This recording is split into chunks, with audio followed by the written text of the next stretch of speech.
Boy, whew, it's cold out there, man. They say it's 54 degrees. They say it's 54. It's colder where you at. I know, dog. I don't know what you're doing over there. I don't know why you over there if it's colder than where I'm at. You need to come over here. Let me turn this light on. Y'all got me on there? Y'all got me in there? Okay. Big Money Bound TV. RRT Posse YouTube. If you're new to the channel, please like, subscribe, and turn on post notifications. I release scheduled videos every Monday, 12 o'clock a.m. Eastern Time. But I also release some unscheduled videos throughout the week. Now, if you're returning, welcome back. I appreciate all of the support. Thank you. So last night, I actually had like a decent light assignment, which is very good. I had a light assignment. I was going to come in tomorrow, but I know that I'm not going to get 2 light assignments in a row. So I'm just going to enjoy my 1 light assignment, enjoy my days off, then I'm going to come on back to work. So last night I was covering the COVID ICU. I was covering all the COVID ICU and the COVID areas. It was only a total of like 7-8 patients, so that's not really a whole lot. I had like 2 ventilators and 2 continuous BiPAPs and 1 high flow nasal cannula. So that was cool, man. I got a report for the COVID unit. And before I went over there, excuse me, y'all know, I just did 12 hours, though. I just did 12. Then came to the camera, so hey, just forgive me. But before I went over there to the COVID unit, me and my coworkers was just like talking, just discussing like a little chit chat and this and that. And one of the girls was like, yeah, today is my mom's last day of work. She's gonna retire. And I was like, yeah? Hello, she's like 60 something, yada yada. I'm like, yeah, man, my girl last day of work was the first day my son was born. Yeah, you ain't gotta, you feel me? And I ain't gonna lie, like, I don't really like, I ain't big on like bragging and like stunting, but motivating. I can say I may show you something that may motivate you a little bit, but like doing it like a boastful, like bragging, like I don't like doing it in that kind of way. But that'd probably be like the biggest stunt I could possibly do, is say that like the mother of my child ain't gotta work no more. Ain't gotta do it. We that blessed that ain't gotta work now. If Jody wanna go back in there, she can, but she doesn't have to. Nothing can top that. Like nothing feels better than that. You feel me? I just feel like, I don't know, man. And I want to be able to keep it that way. Now I ain't saying it's gonna be easy, but you know, anything is possible if you never give up. God real. As long as I keep these plays and motions, keep working, and hey, we can do it, man. Trust me. But it gotta be a team. It gotta be teamwork now. You know, like I'm going to get the Fetty. And then Jody kind of like managing the Fetty, meaning like, knowing me, I eat out every day. But we can't do that. We gotta go to the grocery store. We gotta eat at home. We gotta use coupons. We gotta go to Sam's Club, BJ's. Gotta go there when they got buy one, get one free. You gotta load up. So that kind of thing. Cause me, fast food every day. I look up down where the money went. Hey, at least I ate. I ate though. So when I do finally decide to go to the unit, I get over to the COVID ICU unit. I get into the room. I hear a doctor saying, Where's respiratory therapist? I'm like, what's going on, doc? I don't hear what you need. I like whenever doctors say, where's respiratory? I like to meet him with that. How you doing, doc? What's going on? I'm respiratory therapist. How can I help you, man? Like, let you know that, hey, I'm here with you. What's going on? What you need? I ain't gonna be, oh, I'm here. Yes, sir. No, like, bro, what's happening? You need me? I'm here. What you want to do? Oh, I need, just get the equipment for, I'm finna do a bronch. Get all the equipment I need. Normally, you ask me, get all the equipment that you need, I wouldn't know what you need, because normally I don't do bronchs. That's the supervisor's job. But since I came from traveling, I gained like a lot of experience. So I did a lot of these things I had to do over there that I didn't do at my normal job. So when I came back, he said, get the stuff for the bronch. But that's no problem. I can do that with ease. I know exactly what to get. You need saline, a bottle for the saline, and like the slip tip 20 ml syringe. I can do that with no problem. So I'm going to get that equipment. As I'm going to get that equipment, the charge nurse of the ICU, charge nurse of the COVID ICU calls me and says, yeah, the patient over here on the vent, the minute ventilation is low and the peak pressures are high. I'm like, hey, the doctor just told me he was on a bronch on that patient. So as long as the doctor is in the patient's lungs, down the ET tube, suctioning stuff out, the minute ventilation is going to be low and the peak pressure is going to be high. Oh, okay, that's what it is. All right, okay. Now, this is the person who at the top. But y'all know, I don't make nobody feel stupid now. I just explained to him what it was. But I hung up the phone and I was like, damn. I just expect more when I hear the word charge nurse. Like, I expect to hear a different phone call from you than that. Like, the minute volume is low, like, they're suctioning air out of a patient's lung. What do you think gonna happen? But that wasn't the only, like, strange thing that happened that went down last night. I'm going to the COVID-19 floors, man. COVID-19. I'm walking through. I'm saying hi to everybody. What's up? How you doing? Okay, cool.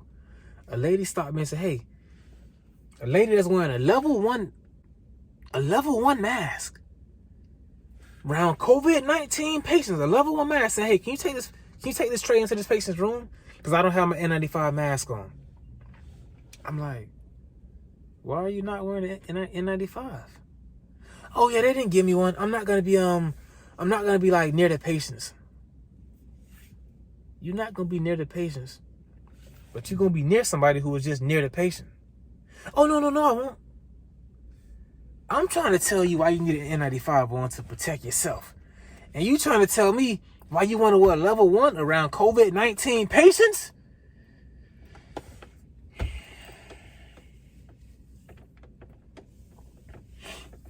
Man, they got that Omegatron, Camryon. Let me stop playing. Omicron, COVID-19 strand that's spreading. And dog wearing a level 1 mask, man. Like, it's gonna get to a point, and I don't want it to come to that, but like, I'm just worried about me and protecting me, bro. Cause everybody out here, they wilding. A nurse called me for a COVID positive patient. Yeah, they have a treatment that's due, a breathing treatment that's due. Are you supposed to get that? I'm like, hey man, like, any other breathing treatments? The nurse give. If it's an inhaler, they got the nurse give that to the patients. It may sound crazy, it may sound wild. That's what the nurse will give. But I'm like, if it's a nebulized treatment, that's not something I give to the patient. The lady was like, why not? The nurse, I'm saying lady. The nurse was like, why would you not give the patient they breathing treatment? I don't know how many times I gotta explain this. Like, if I give a patient an aerosolized treatment, they COVID positive, the aerosolized particles that are blowing out from that mask, touching the patient's face and blowing out, is now being spread within the air. This has been proven by CDC. Like, this is what they told us. And now COVID-19 is now being spread throughout the air. So if it's you walk through it on your head, it's like, we want to eliminate from doing that. Oh, okay. And then I got another patient that's on a high flow nasal cannula, and they're sat in 90, 91, 92. Can you come put them on BiPAP? You COVID positive. And you sat at 90%, you doing great. You doing good. I know some doctors that don't trip unless you get to 86. They let you be 87, 88, 89. They not tripping. You at 90, 91? Bro, you great with COVID. You good. Now you want me to put that patient on BiPAP. Okay. BiPAP isn't called for. Not only is the patient's saturation okay for having COVID-19, but if I put this patient on BiPAP, it's going to be a leak around the mask. That's going to be that just throwing COVID-19 everywhere in this room. And you got to come in and take care of the patient. Like, the patient is not in a negative pressure room, first things first. Secondly, it's going to be going everywhere. thirdly, I'm gonna put this on there. I'm gonna document, and I'm gonna get out of here. You gotta be around this area in this room. Like, I don't. I'm trying to protect people and tell them, like, why you don't want to rush to do certain things. Well, if you put it like that, then he's sounding good and it's okay. Bro, 91, 92, 90? You good. Like, I want to see you at 198. We're not going to get you there. We're not going to get you there, bro. And by trying to get you there, I'm going to put somebody else where you at. It's getting dangerous, and I don't want to hurt nobody, but I'm not hurting nobody. They hurting themselves. I'm telling you what it is. Now, if you still insist and call the doctor, they say put them on. All right. Because I got to get back home to Jody Joe and my baby boy. Like, man, God real, bro. I'm just trying to stay safe out here, man. That's it. And it's like, even though I'm trying to stay safe, I still do my job no matter what a patient has, no matter what disease. I don't discriminate against people that got like any kind of Hep C, HIV, COVID, meningitis, like whatever you got. I'm gonna use all the proper protection to protect myself and do my job. So I don't discriminate against nobody. Bro. How I look at it, everybody got COVID and everybody got a blood-borne disease that can affect me. So I'm proceeding with caution no matter what. I go into the patient room that got COVID. They don't high flow nasal cannula. I just want to get an assessment of the patient, make sure everything going good, make sure everything hooked up right, make sure they sounding good. I go in there, patient sounding 88. I'm like, what the hell? On 100%, 50 liters. Bro, 50 liters, 100%, that's a lot of force. So I'm like, why is the saturation 86, 87, 88? Then I realized that the patient is wearing a nasal cannula, but then the piece is broken off and it's on the ground. I'm like, oh, Lord, man. So now, I got to come in here, hook up a whole new setup, go around this patient's head and move all around the patient's head and COVID positive 19 and everything. But I got to do my job. But I'm wearing my proper PPE. Masks, goggles, shields, gowns, double glove, booties, caps, hats, scrubs, crucifix, holy water. Like, I'm doing my job, like, for real, man. But it's like, man, I'm having like a long exposure time. But my job gotta be done. I gotta, like, this ain't what I signed up for. This is what I signed into. When I said beep, this is what I signed into now. So I gotta do my job. And that's what I did. Like, man, everybody out there stay safe, because it's getting real. Like, it's been real. Like, it's not getting real. Like, it's been real and it's staying real and nothing is really changing. Like, I don't know, man. Nothing ain't really changing. Ain't nothing really changing, man. People just, like, only thing that's changing is people, like, perspective on it. Oh, it ain't real. I'm going out there with no mask on. Oh, I hear you, dog. Hey. RC posse, job security. May the Lord be with you, baby. Because at some point, it's going to be, they're going to have to let go and let God. All in God's hands, man.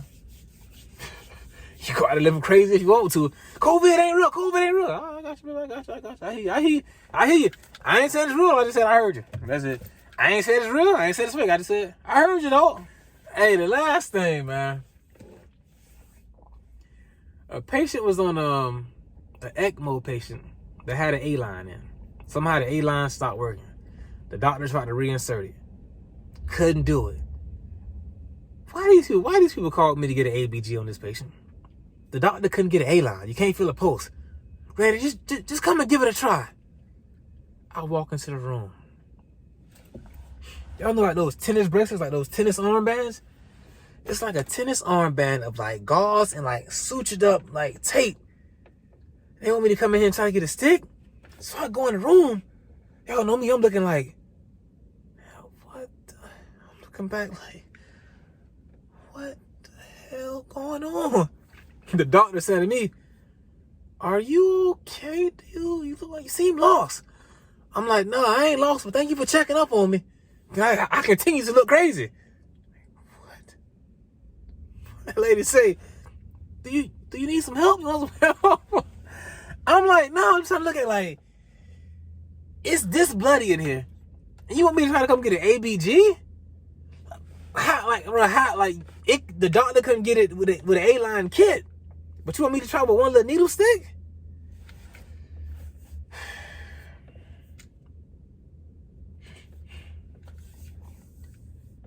Respiratory therapy, dog.